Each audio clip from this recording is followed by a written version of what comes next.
14 নম্বর ঘটনা, হযরত আবু বকর রাদিয়াল্লাহু তাআলা আনহুর ঘর ছিল মদিনার শহরতলিতে।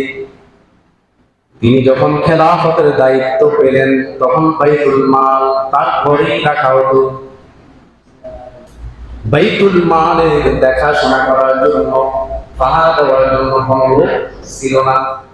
তখন তাকে প্রশ্ন করা হলো, হে আমিরুল মুমিনিন, আপনি কেন বাইতুল মালের জন্য একজন পাহারাদার নিযুক্ত করেন না?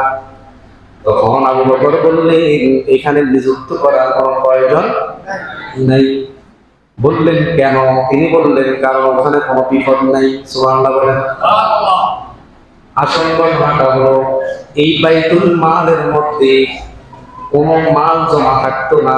যখনই কোনো মাল আসতো, সম্পদ আসতো, তিনি সাথে সাথে ওই সম্পদ মানুষের মধ্যে বন্টন করে দিতে।